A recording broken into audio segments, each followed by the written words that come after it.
Let's get started with our first big story, and it's a heated one. Middleweight champion Dricus du Plessis is firing major shots at none other than Khamzat. The internet is ablaze, and so is the hype for their upcoming clash at UFC 319 star. What started as standard pre-fight banter has erupted into one of the most intense rivalries in recent UFC memory. It all began when Khamzat posted a photo of du Plessis and his team, sprinkling the caption with donut emojis and a laughing face. For those unfamiliar with the subtle art of MMA trolling, donuts aren't just a snack. They're a symbol implying softness or laziness in fight culture. Chimaev didn't need to say much more. The implication was loud and clear. But du Plessis wasn't about to take that quietly. He shot back with, "Oh, would get you there," followed by a biting remark referencing Chimaev's background, effectively escalating the situation from playful jabs to personal insults.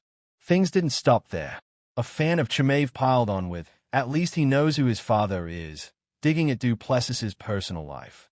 Without missing a beat, du Plessis replied, "Yes, his older brother probably," igniting the fire even more. Then came an especially controversial fan comment involving sexual innuendo and du Plessis' coach. While many considered it crossing the line, du Plessis still clapped back, maintaining his sharp tongue. The result? A social media feud that's become bigger than the fight itself. All this personal drama sets the stage for a clash that's no longer just about rankings or gold. It's become psychological warfare, pride versus pride. This bout at UFC 319 will be about more than skill. It's about who breaks first, who stands tall when the trash talk ends and the fists fly. Enter Robert Whittaker former middleweight champ and a man who has shared the cage with both du Plessis and Chimaev. His take carries weight, and has laid it out clearly. Chimaev's early pressure is real. Once Khamzat gets his hands on you, he stays on you, Whittaker said. But the big question is, can he keep that up for 5 rounds? Whittaker has his doubts. He pointed to Chimaev's performance against Aspinall, where the Chechen fighter slowed significantly in later rounds. That's exactly where du Plessis becomes dangerous, Whittaker argued. He's got that dog in him, he said. If you don't put him away, he keeps fighting. The blueprint seems clear. Chimaev dominates early. Du Plessis survives and comes alive late. And with du Plessis' grit and ever-improving skill set, UFC 319 could become a war of attrition more than pure domination. Meanwhile, another name shaking up the headlines is Tom Aspinall the interim heavyweight champ, who is not shy about his intentions. He wants Jon Jones, and he believes the GOAT is scared. On Demetrius Johnson's podcast, Aspinall laid it bare. "I think I'm a bad matchup for Jon Jones," he said, "and I think he knows it." This isn't mindless trash talk. Aspinall is one of the most athletic heavyweights the division has ever seen. With quick hands, elite footwork, and real knockout power, he poses questions that Jones has yet to answer at heavyweight. And Aspinall understands Jones' hesitance. "He's smart," Tom said. "If I were in his shoes, I might think twice too. But at the end of the day, I just want the title." This limbo has been grueling for Aspinall. He's confessed that the waiting has been tougher than recovering from any injury. "When I had a knee injury, at least there was a plan. Now it's just, stay ready and wait. That's the real fight." For his part, Jon Jones has sent mixed messages. 1 week, he says is done. The next, he's posting cryptic Instagram videos implying a comeback.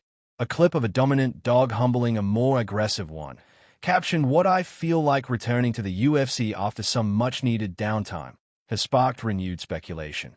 So, will the Jones versus Aspinall fight ever happen? UFC President Dana White has hinted at it, but no contracts are signed. What's clear is that Aspinall isn't backing down, and is preparing as if the call could come any day. And let's not forget Jack Della Maddalena who recently made headlines with his prediction for UFC 319. When asked who he thinks will win, he didn't hesitate. "Dricus," he said. "People keep counting him out, but every time, he shows up." Coming from someone as technically sharp as Jack, that endorsement speaks volumes. Della Maddalena believes that while Chimaev is explosive and dangerous early, du Plessis thrives in chaos. He fights better when he's written off. That's why he's betting on heart over hype. Back to the featherweight division.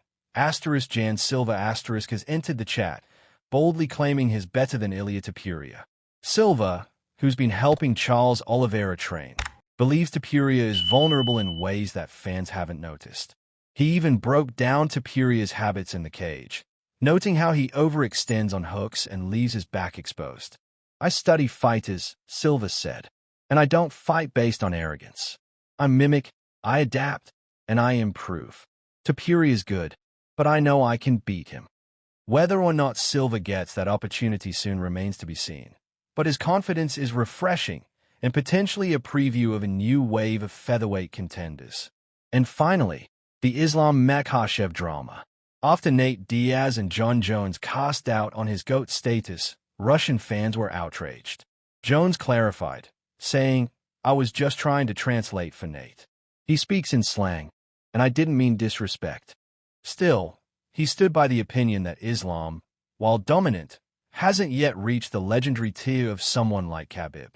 "Greatness takes time," Jones said, "and Islam is on the right track. But let's give it a few more title defenses before we crown him."